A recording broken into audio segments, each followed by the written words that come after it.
Hello, and welcome to 2021 End-of-Year Market Commentary, cautiously optimistic for 2022. Our presenter today is Chief Investment Officer Arthur Lyons. This webinar is brought to you by AAFMAA Wealth Management and Trust, the premier provider of financial planning and investment management to the American Armed Forces community. Our company is a fully owned subsidiary of AAFMAA, a member-owned mutual aid association that has served America's defenders since 1879. This presentation is neither specific investment nor tax advice. We are bound by a fiduciary standard and are required to offer our clients advice and services that are in their best interests. Please enjoy Arthur Lyons' presentation. Thank you.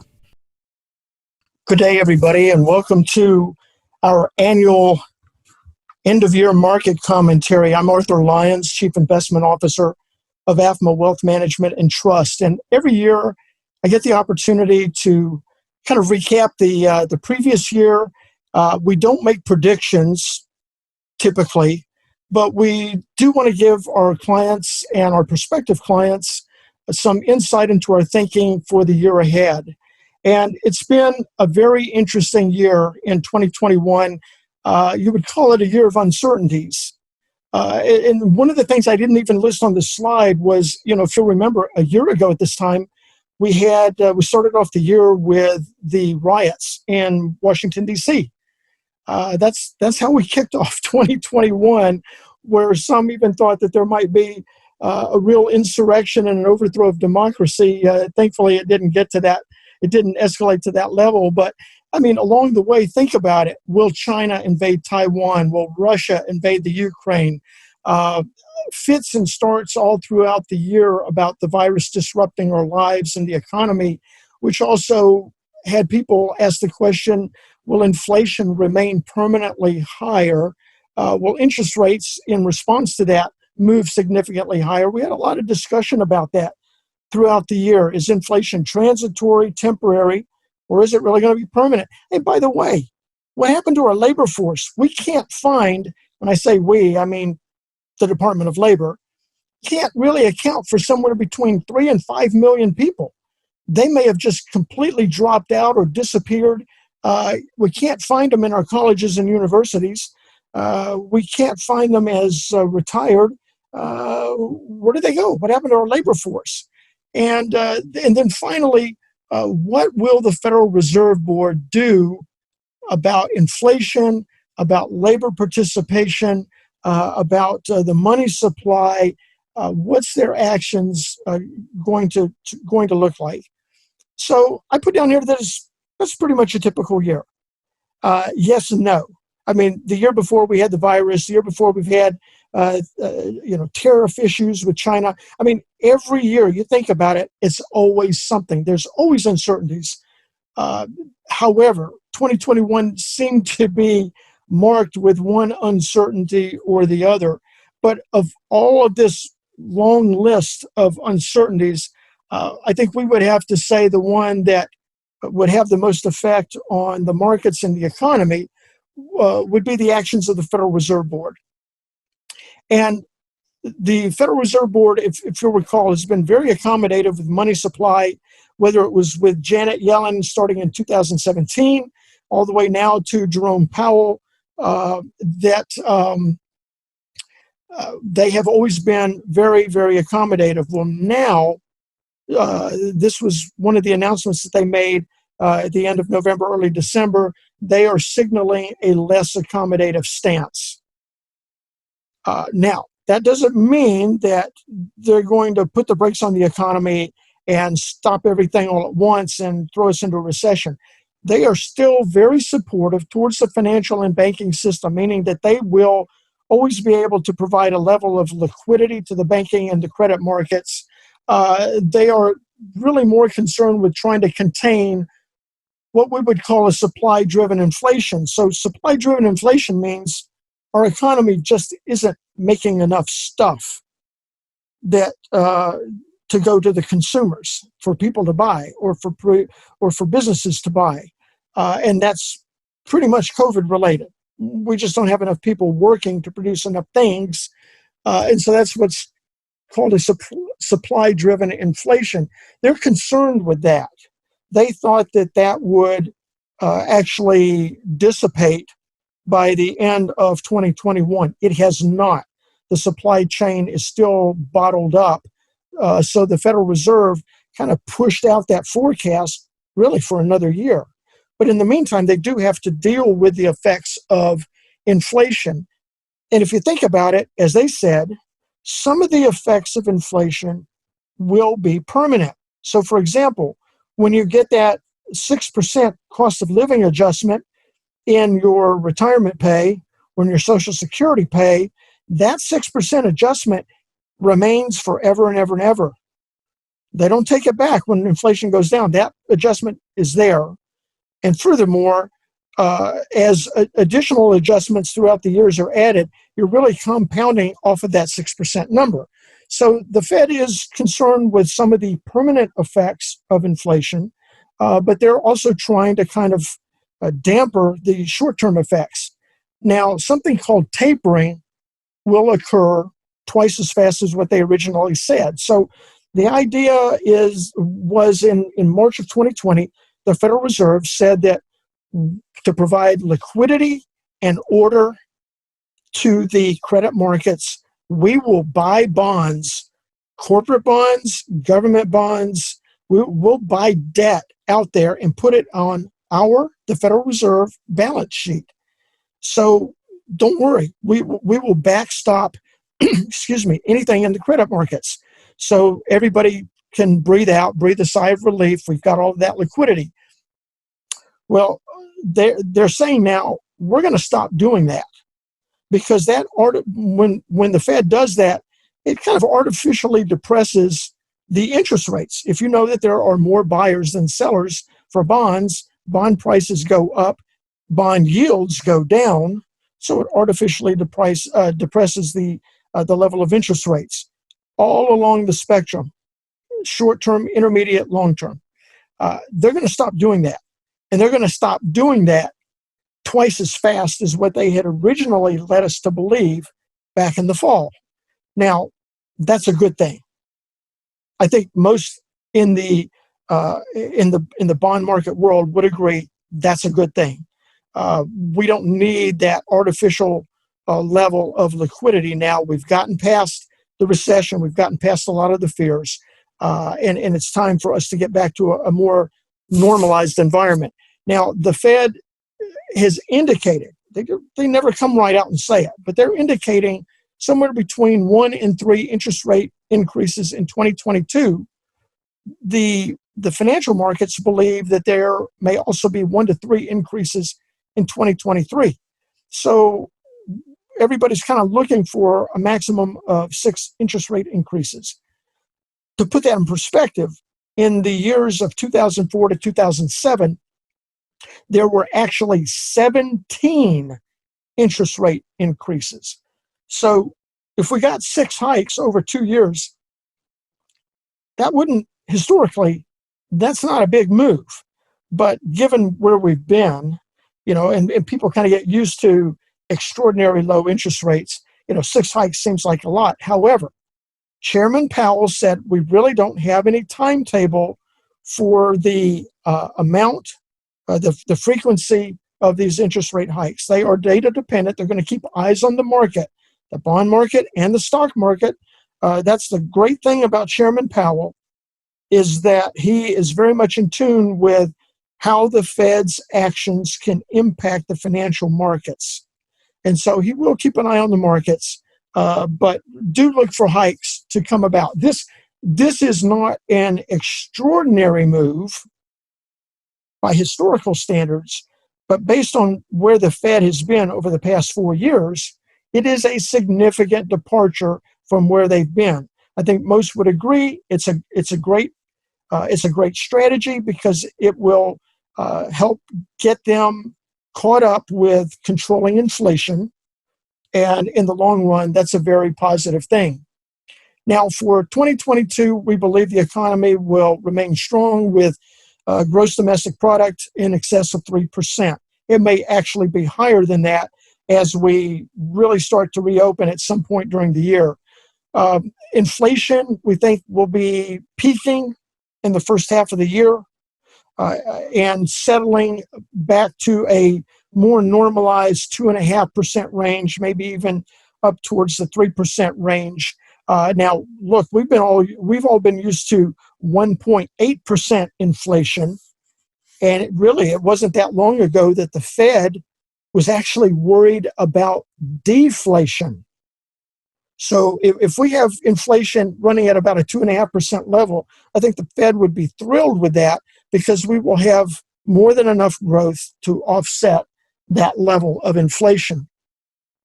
The labor market, still a very important indicator.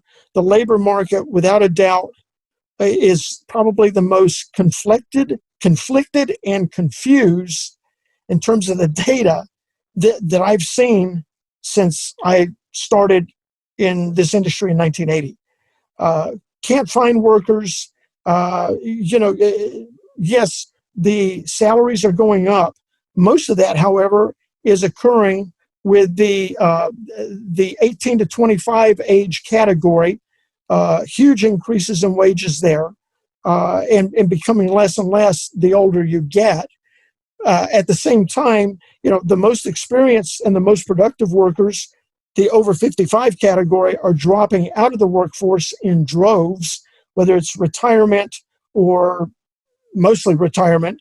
And so, the Fed, there's only so much that the Fed can do.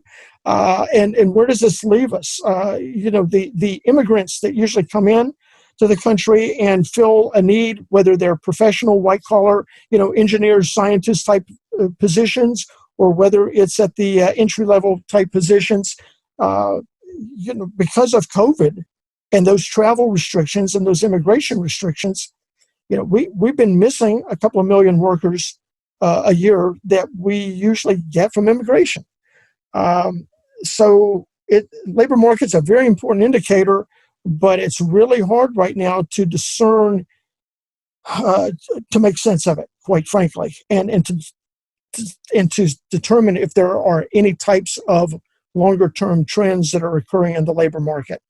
But obviously, we're going to keep monitoring that.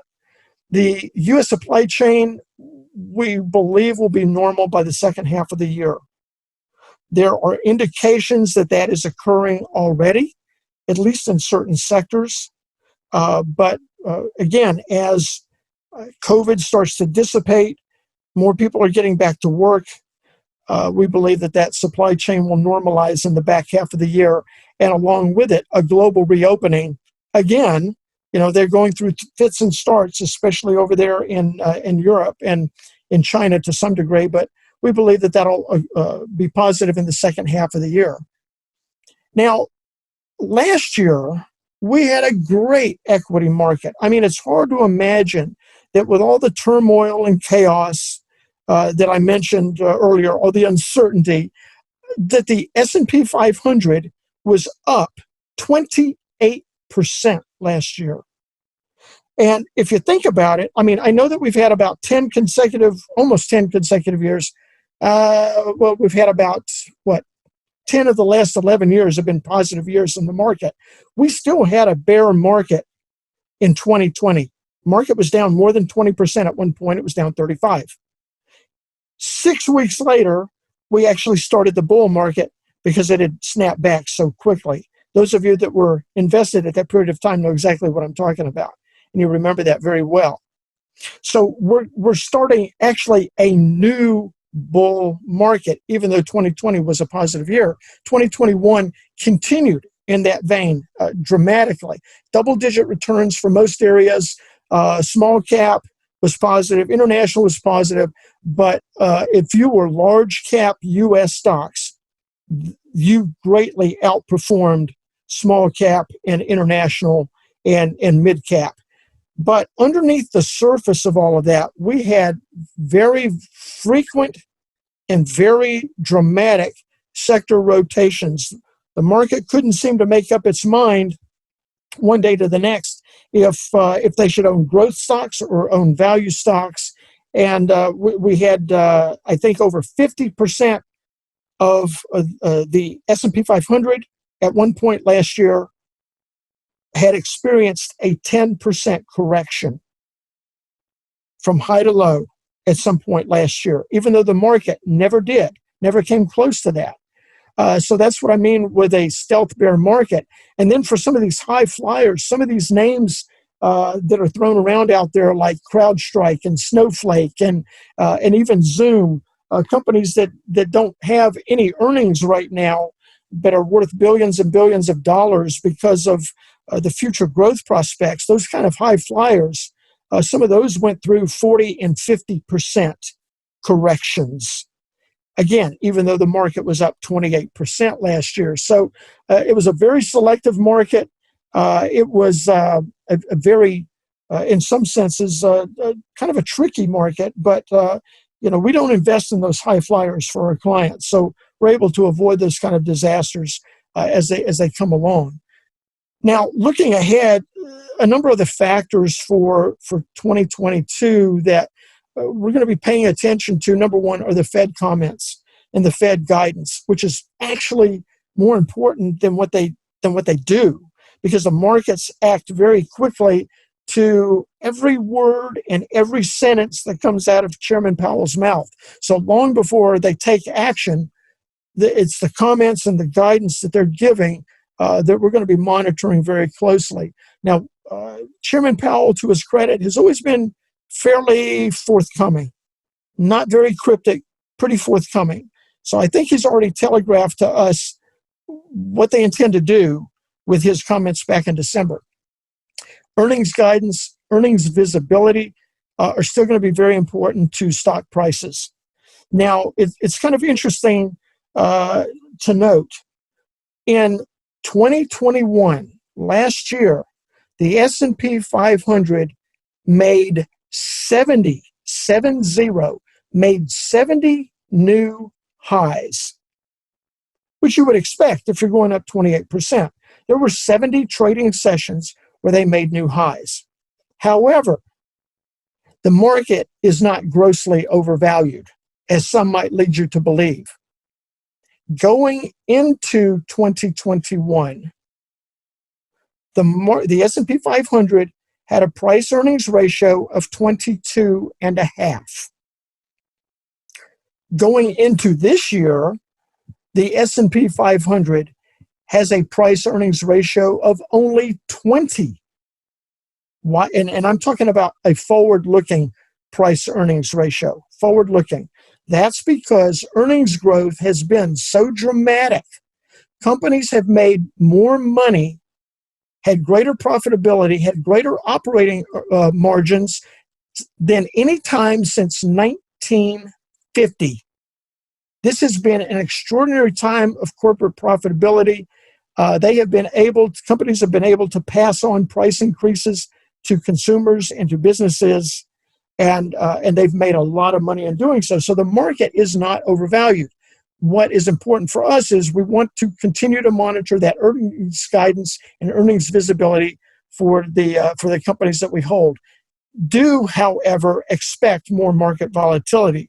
The investors are trying to sort out what is the impact of higher interest rates, what is the impact of COVID, what is the impact of inflation on not only business operations, but on equity and other asset prices.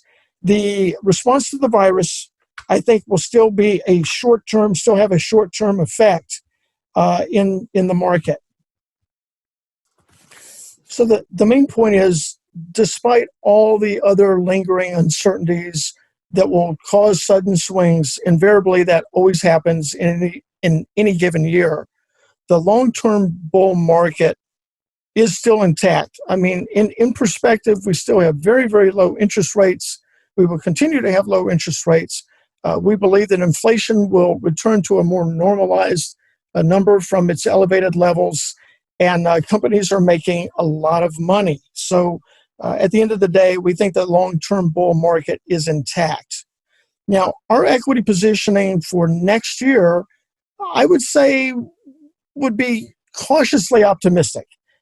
You never make a lot of money by being a pessimist, at least in the equity markets. But we do want to recognize that there may be some changes and some choppiness going on in the markets for this year. But we're looking more for value and cyclical type stocks to outperform the higher growth names during this coming year as the market starts to adjust to moderately higher levels of interest rates. U.S., we still think will outperform international and emerging markets. Part of that is structural.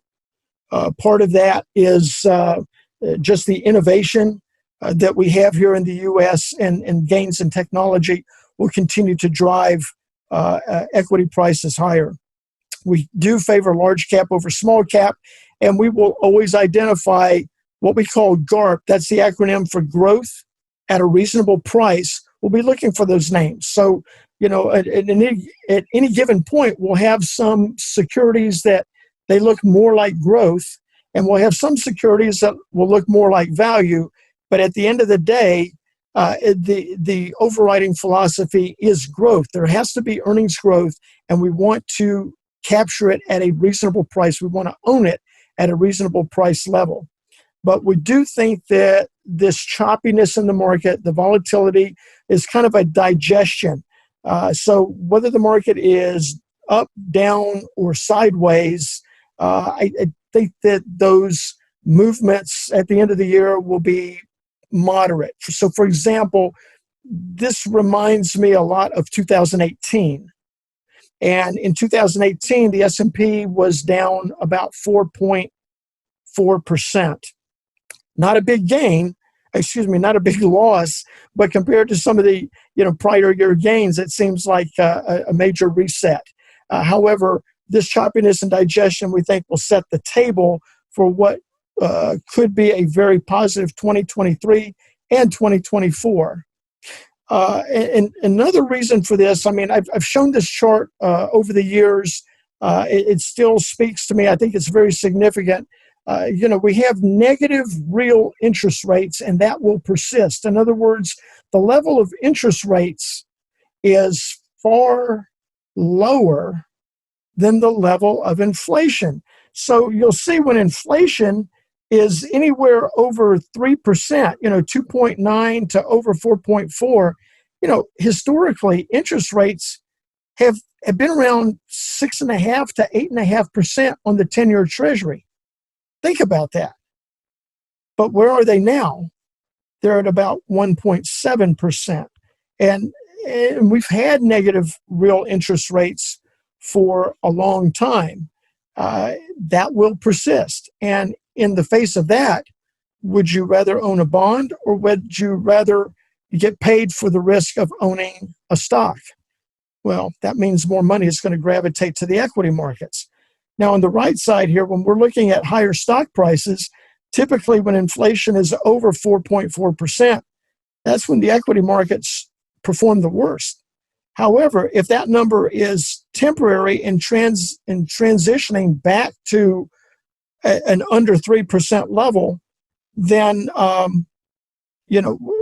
we'll be back in that very, very favorable environment of under 3% inflation, and that's when the market does the best. So again, we feel like this transitioning on inflation and interest rates will cause choppiness for this year, but ultimately will be set up for a very positive 2023 and 2024.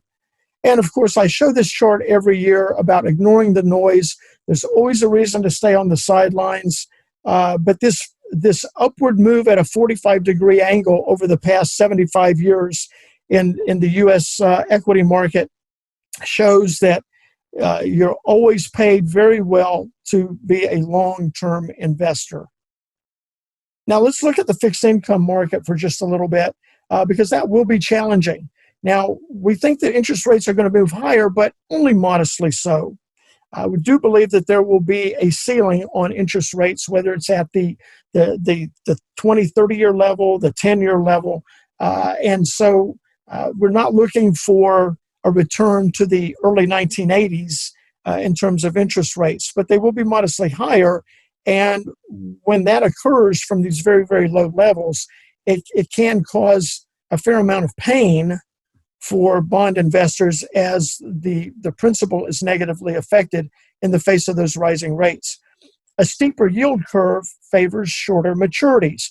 Now, the yield curve, for those of you that aren't familiar with that term, is simply a picture, a graph of interest rates ranging from the overnight interest rate to 30 days, to 2 years, to 10 years, out to 30 years. And if you graph that, it should make a positive upward sloping curve.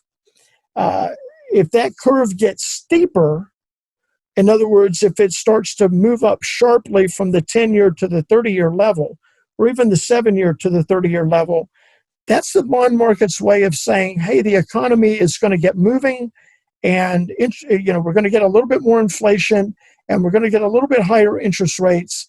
But that's a good thing because the economy is moving forward and growing. But when that happens, bond investors that are holding 20-year and 30-year securities are going to lose a lot of money.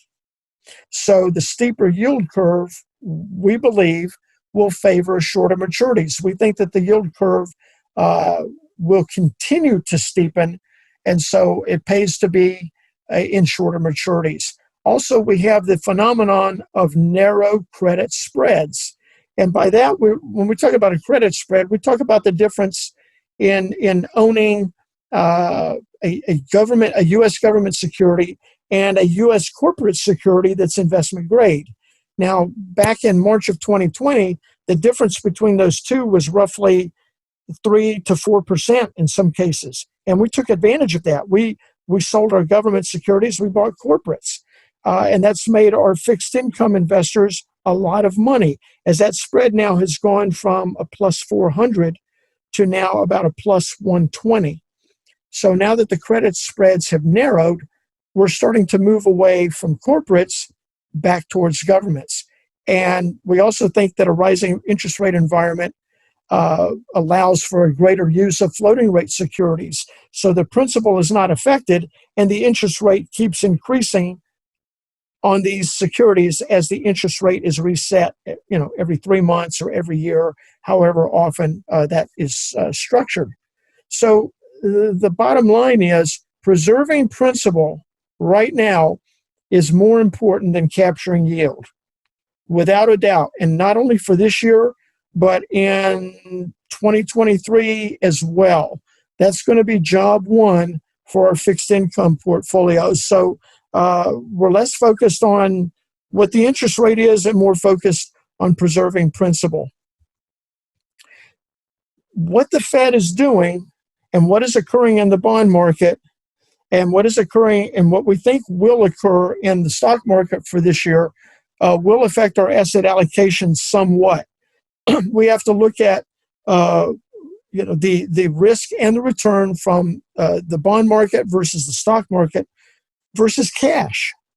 Now, first and foremost, the strategic asset allocation really helps avoid market timing. So when a client comes to us and says, hey, I've got these life events that I anticipate happening, this is what I am comfortable with in terms of volatility and in terms of the level of risk that I want to undergo. That broad strategic allocation is really the most important. It's kind of the foundation of everything. And in doing so, it really helps to avoid selling at the worst possible time or getting back in at the worst possible time. But we do believe that from our standpoint, tactical allocation can add value. So once we have that broad strategic allocation, we do have a small framework, a small box where we can make moves in allocation between stocks and bonds and cash.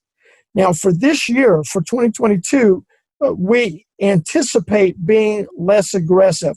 For 4 years, we have been at the maximum allocation for equities. But now that the Fed has signaled a shift in their policy, we think it's time to be a little bit more defensive, a little bit less aggressive. So we're looking to reduce our equity exposure from an overweight level, really just back to an equal weight level. This doesn't mean that we're bearish on the market. This doesn't mean that we think that we're headed towards another 30% drop in the market. Nothing like that. But just from a standpoint of prudence, from a standpoint of risk management, from a standpoint of what we see occurring in Fed policy, we think it's prudent to kind of reduce our equity exposure back to an equal weight position. And maybe by raising what we call tactical cash, we can take advantage of volatility in the market throughout the year and maybe do a little bit of bargain hunting as we look to what we anticipate would be a much more positive market in 2023. So that's what we foresee. We have not made those changes yet. I want to emphasize that. But that is something that we kind of see will be out there in a move that we think is in all likelihood for 2022. So with all of that, my final thoughts very simply are volatility, while it may be elevated this year, over time is reduced. Volatility and trying to predict volatility in the short run, quite frankly, is very difficult. There's a lot of uncertainty with that. There's a lot of unexpected events that occur that cause these spikes in volatility. But over time, volatility, frankly, becomes very predictable over a 5 and 10-year period of time. So keep that in mind as we're dealing with uncertainties that may arise this year. Also, the consensus is not always right, and we do have overreactions. So whatever the latest news headline is, whether it deals with the virus, our reaction to the virus, whether it's a prediction on inflation or the markets or whatever it may happen to be, the consensus is not always right. And we've seen that time and time and time again. And those overreactions do occur. And so that's why it's so important to ignore the daily, the weekly, the monthly noise. And when these overreactions occur, we've actually been able to take advantage of that for our clients, whether it's in tactical rebalancing, whether it's in doing some bargain hunting based on our fundamental analysis of particular securities. And so we actually welcome that. But for our clients, we'd like for them to just very simply ignore the noise that occurs on a daily basis. So really, whether you are a client listening to this or you're thinking about becoming a client, just ask yourself, are you where you need to be? Are you where you want to be in your portfolio, in your financial plan, your financial goals, your financial objectives? We offer something called a complimentary portfolio review that's objective. We analyze the risk and return performance of your existing portfolios and other potential risk factors. All you need to do is provide us a recent statement of your investments. Email us at the address that's on the slide there, and one of our relationship managers will promptly get back to you and begin that process of this complimentary portfolio review. Always a great thing to have, and it allows also our clients to continue to re-examine their strategic asset allocation and set them up for long-term success. So if you've got any questions, feel free to call or email us at this, and we'll be happy to answer your specific questions. And with that, I'd like to wish everybody a wonderful 2022. And I think we're going to have a great year this year. Although I'm never supposed to guarantee performance. Past performance doesn't guarantee future results. I'm still, even though I'm cautiously optimistic, I'm still optimistic for this year and very optimistic for the years beyond this year. So with that, I would bid you a good day and look forward to our continued working together.